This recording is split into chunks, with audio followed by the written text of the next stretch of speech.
is over. Also, Ghana records nearly 6,000 fires this year. We'll tell you why as the fire service releases its fire report. And we hear from Vice President Baumia, who is asking losing candidates in the December polls to prioritize peace and national cohesion over personal gratification. We lost one just by 40,000 votes in 2008, but we prioritized the peace and sanctity of our democracy and conceded. We'll hear from him as he joined congregants of the Victory Bible Church International for a Christmas service. And in business, we'll get some understanding about what goes into the 13-month salary paid by companies to their workers during this Christmas season. And later we ask, what's your favorite Christmas carol? Bro, no, yeah, pimpin', pimpin'. Yeah, na. Yeah, na. That's the one that the Ghanaians, I'm talking about the Ghanaian version, not the foreign version. We have details of all these and more in this half-hour package. Please stay with us.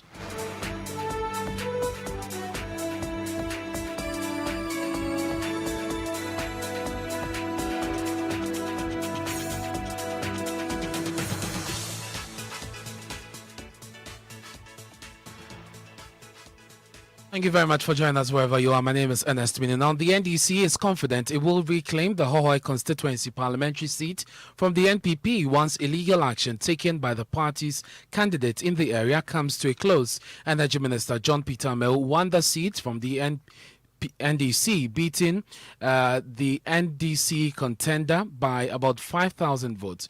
But the people of Akpafo, Lolobi and other towns did not take part in the polls because of a Supreme Court ruling. The whole High Court is hearing a case challenging the validity of the results. Voter Regional Secretary of the NDC, James Gunu, says the 10-day injunction granted by the court on Mr. Ameu from holding himself as MP is beginning a path to victory for the NDC. If today the High Court has granted interim injunction on the parliamentary election, we see it as victory for democracy, rule of law, and fundamental human rights. So, what exactly is your expectation?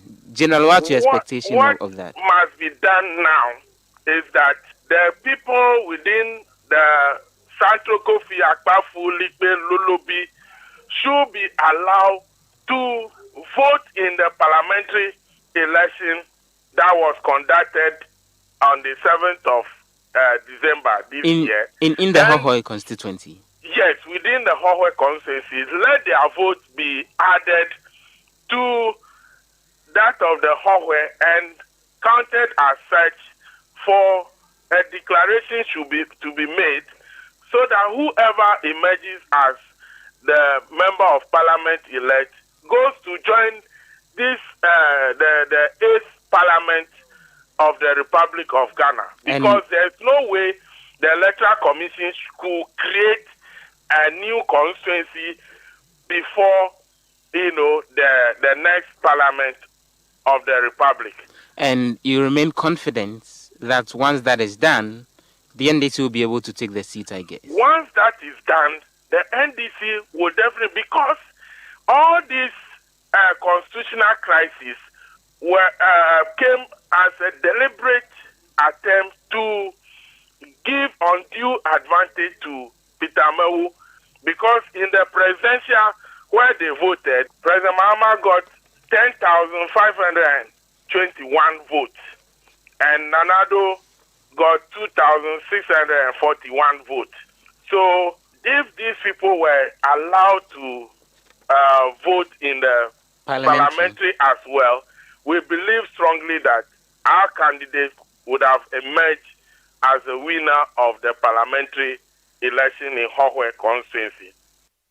And you heard that the Volta Regional Secretary of the NDC, James Gunu. Meanwhile, Mr. John Peter Ameu continues to claim victory for the seat, and Kwesi Parker Wilson joins me in the studio with more. What's he been saying? Well, so Ernest, I must say that he took a snapshot of the gazetted results. Now, we cannot confirm whether this gazetted result, as posted by Mr. John Peter Ameu, is the one the EC asked the public to disregard, or perhaps is the new one the EC says has gazetted. This is what he says, that Hohoe constituency parliamentary results duly declared and gazetted on Tuesday, 22nd December 2020 by the EC. John Peter Amewu, MP-elect for Hohoe constituency. Hashtag, the matter has been settled. Hashtag, we move. So that is the post. And there's a message he put on his Facebook. On his Facebook. Many thanks, Chrissy Parker Wilson. To other stories now, Ghana recorded nearly 6,000 fire outbreaks this year, representing a 4.9% increase as compared to last year. The latest figure covers the period between January 2020 and the 21st of December 2020. Now, according to the Ghana National Fire Service, many of the incidents were domestic and recorded during the lockdown period in the wake of the COVID-19 pandemic. My colleague Joseph Opoku joins me in the studio with a copy of the Chief Fire Officer's message to the media. Joseph, did the report touch on the recent market fires? Yes, but not specific to the market fires. Generally, the document points to overloading of electrical sockets, improper and careless usage of LPG, non-maintenance of electrical equipment, as well as careless usage and handling of naked flames, including candles as well. But on the bit about the latest market fires, it makes the point that according to the fire service, the last quarter of the year has been a great test and a challenge because they had to grapple with numerous fire outbreaks in some of the major markets and other areas as well, with various resources at their disposal. And the report says, it goes on to say that it's gratifying to note, however, that we've so far been able to weather the storm and brought some relief to the many people who were affected. So the earlier mentions that I made were some of the popular causes of fires that the fire officer was drawing the attention, which is not specific to the market fires, but generally not specific to the market fires. Exactly. But it talks of overloading of sockets, improper usage of LPG, non-maintenance of electrical equipment, careless usage of naked flames, and then it talks of the improper handling of hydrocarbons and flammable liquids with regards to storage and transportation. And the final 2 points in there have to do with improper housekeeping in markets and also in homes, as well as the haphazard layout of markets and homes, and illegal electrical connections, as well as the use of inferior materials in various wiring activities. And then the fire service then goes on to encourage Ghanaians to observe all fire tips in order to have an incident-free Christmas. Many thanks, Joseph Opogato, for bringing us those details from the fire service. Now, Vice President Dr. Mahmoud Bawumia has urged the losing candidates in the December polls to prioritize peace and national cohesion over personal gratification. Speaking at the Victory Bible Church International after joining the assembly for Christmas service earlier today, the Vice President noted that it is not easy to lose an election. He referred to the 2008 and 2012 presidential election defeat he suffered with President Akufo-Addo, whilst adding that they took it in their stride. It is not always easy when you lose an election. The President, Nana Akufo-Addo, and myself have gone through painful moments of losing presidential elections. We lost one just by 40,000 votes. 40,000 in 2008. But we prioritized the peace and sanctity of our democracy and conceded. So I'm very much convinced that the Lord who granted us the will, power to prioritize national cohesion, peace and tranquility over personal gratification is capable and will do the same today for us. We just have to avail ourselves to be used by God as the instrument of peace. On his part, Presiding Bishop of Victory Bible Church International, Bishop Takia Boy, appealed to politicians and political parties to have goodwill for the people. So, this is the season. It's waiting around that we want to appeal to all Ghanaians. We want to appeal to all politicians. All political parties. Because it's a Christmas season. And I pray that God will help us. Why when I say that we will be able to sing glory to God in the house.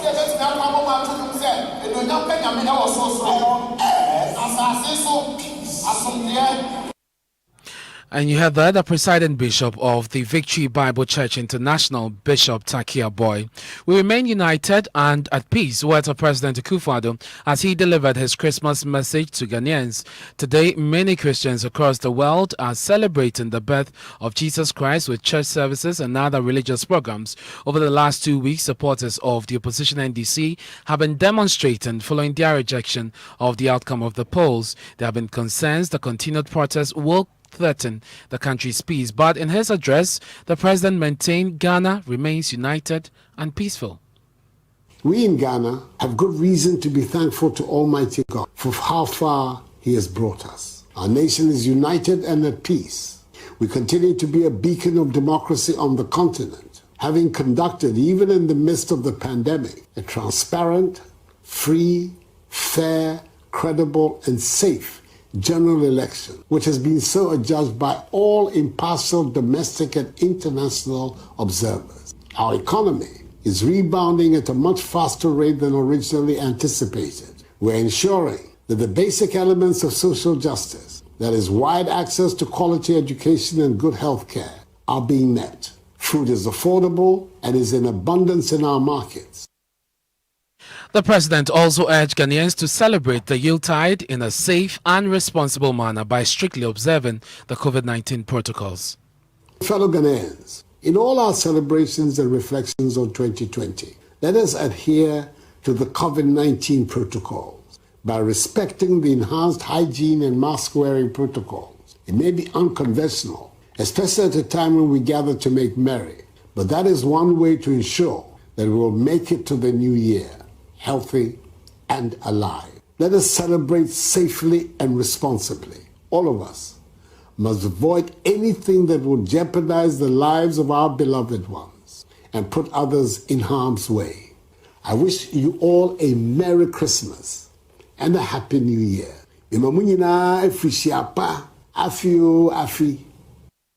President Akufo-Addo there. The chairman of the Christian Council of Ghana has charged members of the 8th Parliament to seek the welfare of the people. Most Reverend Dr. Paul Boafo asked politicians in particular to use the Christmas season to build bridges. The Christian Council chairman, who spoke on the AM show earlier today, also stated that Ghanaians should recognize that God has granted their wish for peace even after the elections and strive to maintain that atmosphere. Your peace which will bind us together as one people.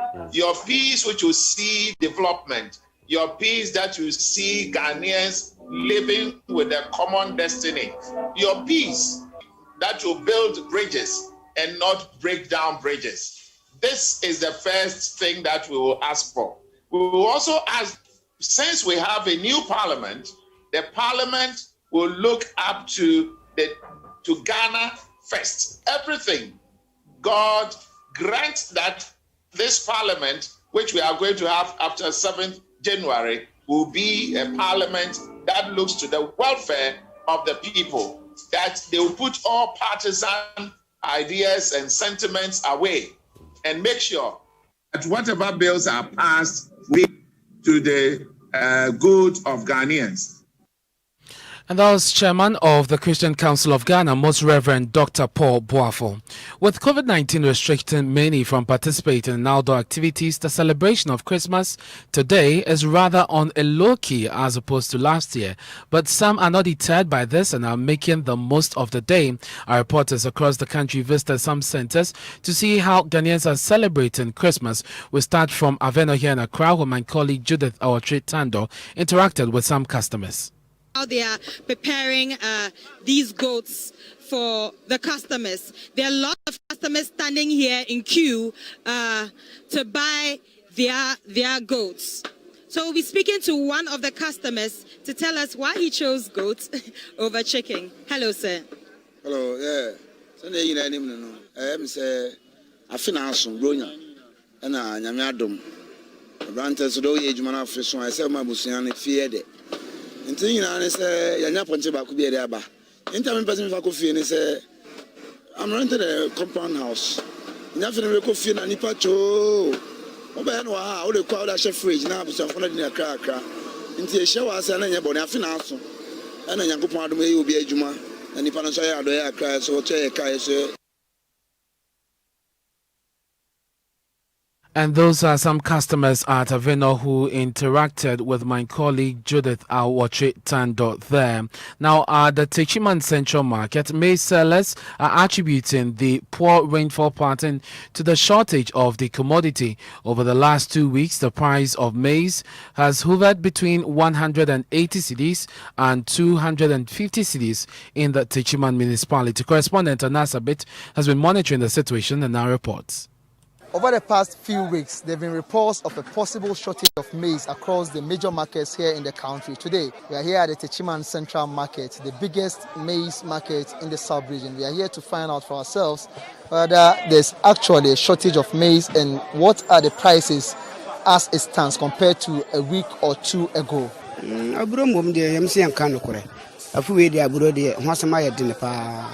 been hit with maize shortage this year.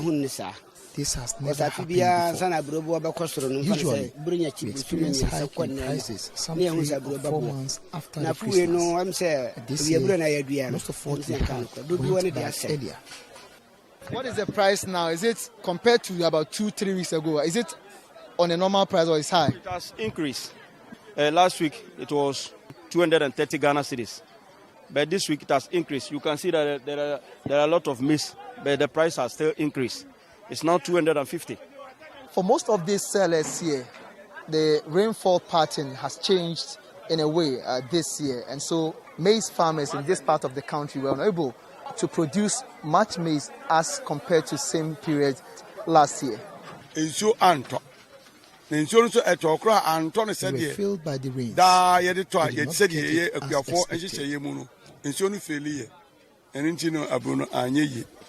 Well, to others, the issue goes beyond the rainfall pattern. And Nasawit brought us that report. Apologies for the poor quality. There's now time for business, and George Wafe joins me in the studio. Hello, George. Merry Christmas. Many happy returns, Kojo Minu.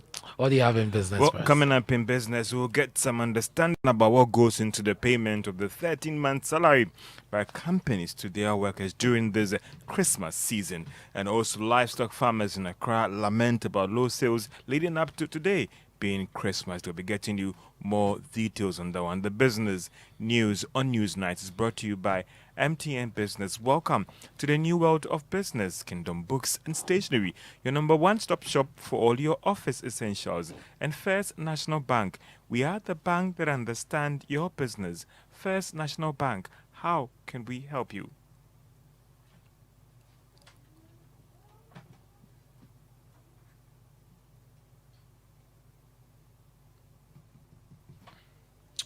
Let's now settle for the details. We often hear the 13-month salary being paid to workers during this Christmas. But one question that we're asking ourselves, what goes into the determination and the payment of this around this season? We've been hearing from financial consultant Charles Mensah, who has been giving us some details about the rationale behind this when businesses pay their workers the 13-month salary. It is your staff cost. Yeah. Next month. And yes, it's your staff cost for 1 year. How much is due to be paid to George? 12,000 cedis for the whole year, which means that George gets 1,000 cedis every month. That was my projection. At the last discussion with George, he raised the point about 13th month. Okay, it makes sense. So when I'm doing calculation as a company's accountant or management accountant, I would take, let's say next year we intend to increase worker salary by 20%. So 20% of 12,000 gives me 14,400. So instead of dividing 14,400 by 12 to give me the monthly salary, I would divide by 13. So I come with you and say, George, this is how much I'm going to pay you.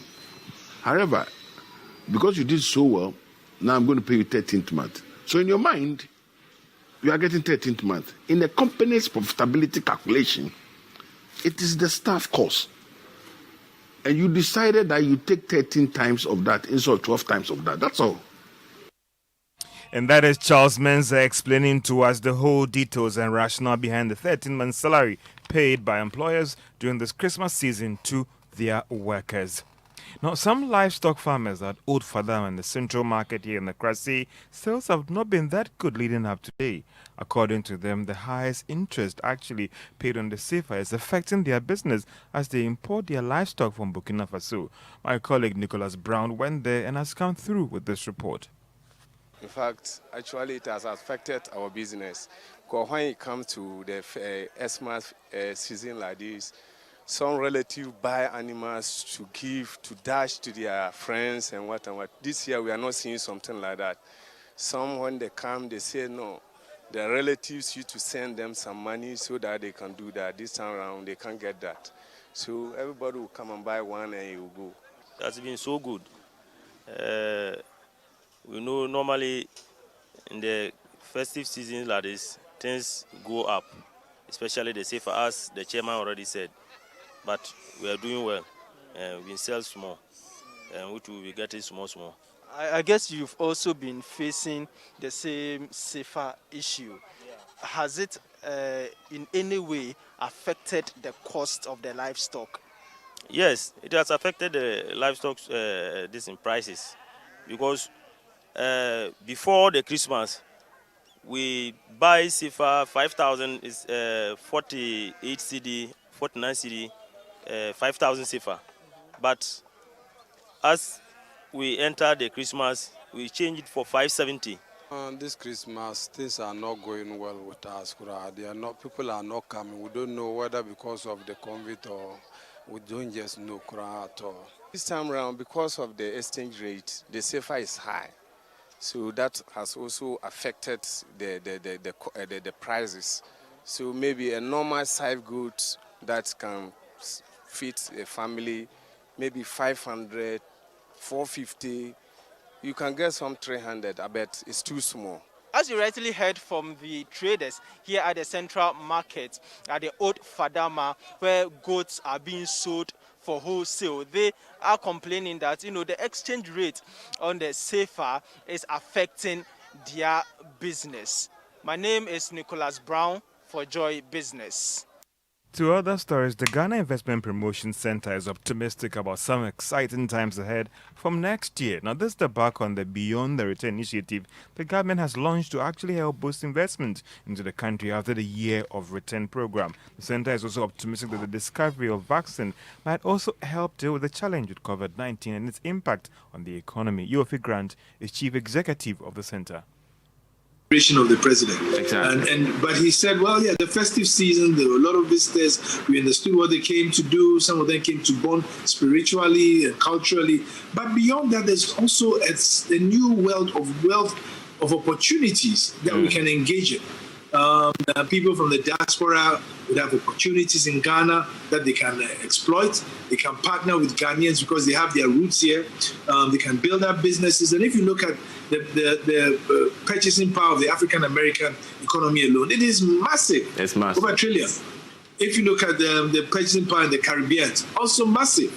But if you look within Africa itself, huge opportunity.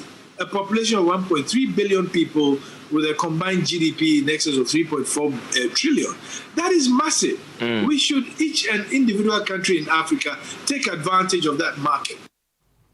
Yofi Grant is chief executive of the Ghana Investment Promotion Center. Now, the event industry is yet to pick up despite the easing of restrictions. Now, that's according to the president of the Event and Meeting Plan Association of Ghana, Madam Teresa Ayewade, who is also the chief executive of Charterhouse Productions. Government earlier this year lifted the restrictions on the sector as part of efforts to aid the pickup of the economy. But Madam Ayewade, however, says that there are some challenging times ahead, but they are optimistic that things will pick up very soon.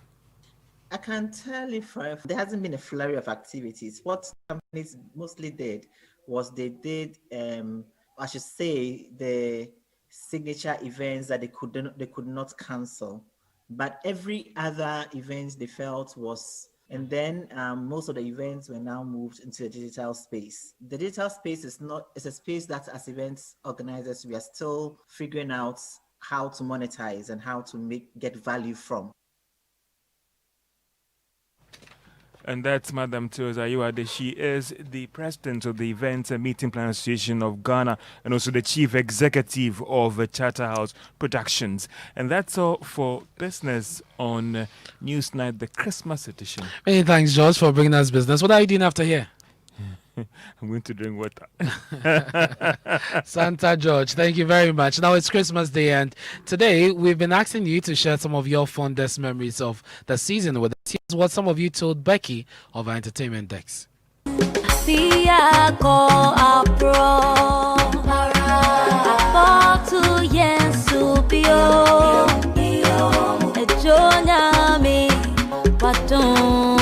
Christmas is a reflection of God's love to mankind, and it has been celebrated over the years by mostly Christians across the world.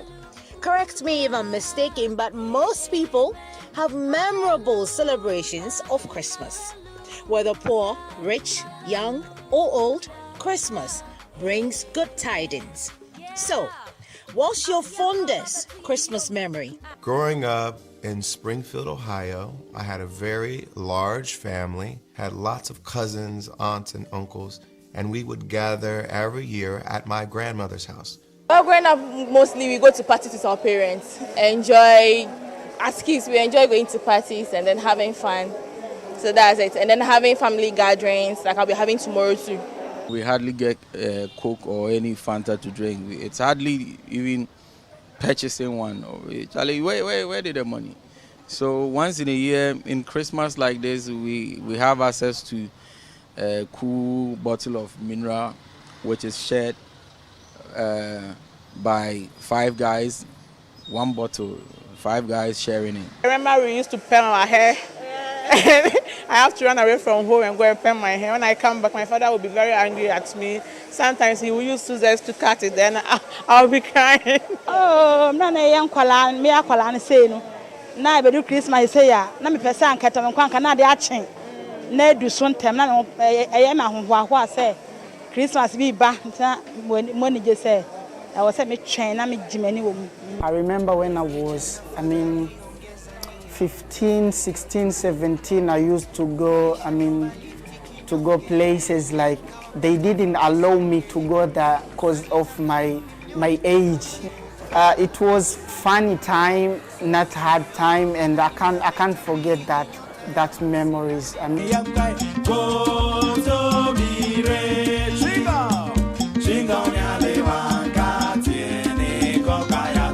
Sounds like the memories will not go away. Whilst you relish those moments, I hope you have a memorable one. Happy holidays, everyone. Becky filed that report for Christmas, and we've also been asking you, what is your favorite Christmas carol? We are owned by the local one. Bronyo, yeah, pimpini.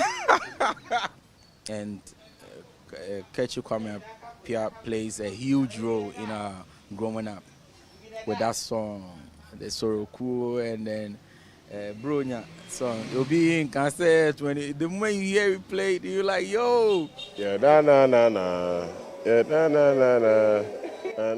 That's the one that the Ghanaians, I'm talking about the Ghanaian version, not the foreign version.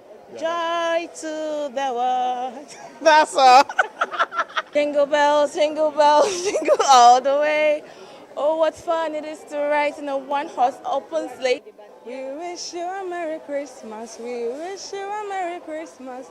We wish you a Merry Christmas and a Happy New Year. Afe akọ apro, abetu yembio.